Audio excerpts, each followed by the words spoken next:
What is going on, nostalgic fans? Welcome to the show. This is my first show on Heat Radio Sports Network with Tony Cotillo.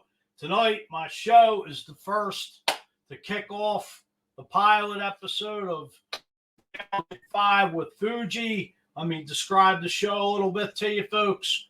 It's all basically about Philadelphia sports. Going back to some old teams.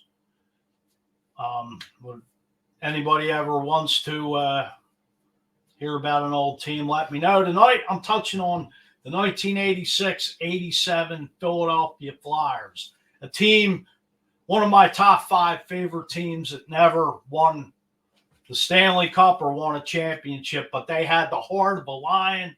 They took Edmonton to 7 games, the best NHL offense ever put together. Wayne Gretzky, Mark Messier, Paul Coffey, Yari Curry, Grant Fuhr, just to name a few. Now, let me start off. One of my favorite teams, I'm going back to 1987. The season started off as the Stanley Cup ended. Flyers, Edmonton Oilers kicking it off in October of 86. Flyers ended up being down 3-0. Ron Hextall, as a rookie, getting the start over Bob Froese from head coach Mike Keenan. And Flyers ended up winning that game just to go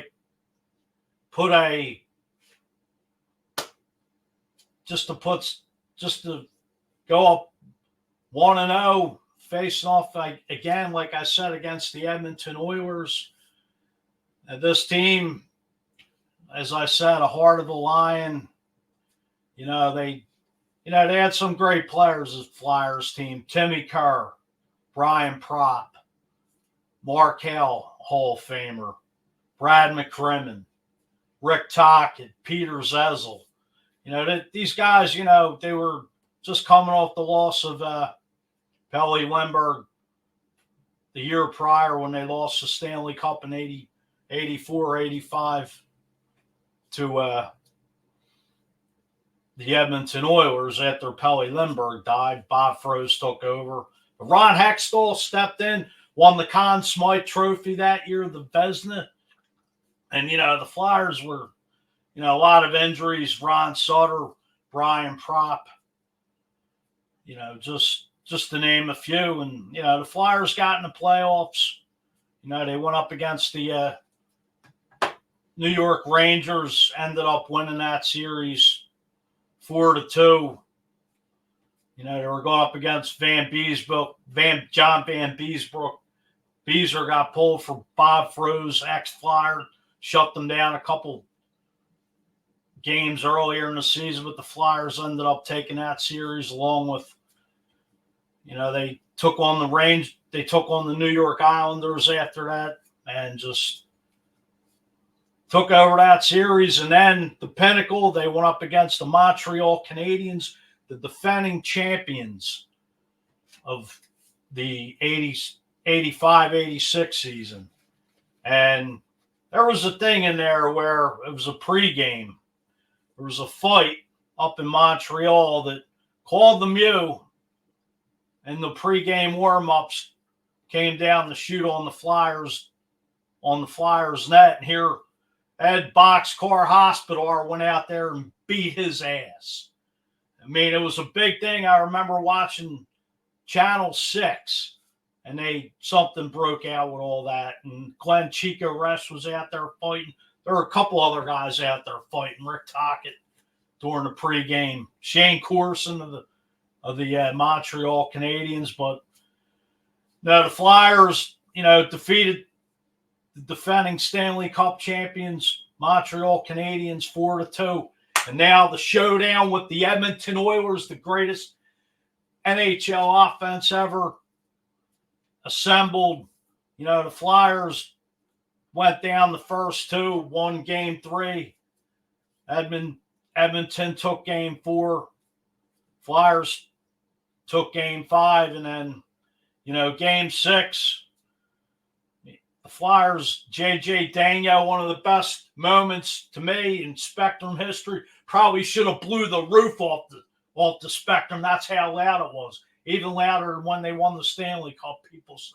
J.J. Daniel from the point, winning the game, forcing Game 7 up in Edmonton. You know, unfortunately, the Flyers were the first to score. The only time the Flyers led a game in the series the whole time. You know, they were down 6 out of 7 games. And, you know, as Ron Hextall stood on his head, played 92 games that year, playoffs, regular season. And, you know, there was a hockey writer that said this team was the greatest comeback from the dead from the Flyers being down 3-1. And unfortunately, you know, Flyers just ran out of gas. And pretty much that was it. Wayne Gretzky saying that Ron Hextall was the greatest goaltender he ever faced. I mean, just being a Flyers fan, of course, wearing my Rick Tocchet jersey, my favorite Flyer of all time. Just a lot of heart and fire in that team. You know, as I said, a Philadelphia team that should have won. I mean, they should have had their names on that cup with Edmonton. I mean, some people say it was the best Stanley Cup finals of all time. Again, back to what I wanted to say was I appreciate everybody tuning in tonight. Send me a message, Mike Fuji, if you want me to talk about any former sports teams, Philly teams, maybe some legends like Harry Kalas, Bill Campbell. Tune in. I want to thank everybody for tuning in tonight for the first Nostalgic 5 with Fuji. I appreciate it. Everybody have a good weekend, have a good night, and be safe. Thanks for tuning in. Talk to you soon. Check us out on Heat Radio Sports with Tony Cotillo. Thanks, Mike Fuji signing off. Have a good one.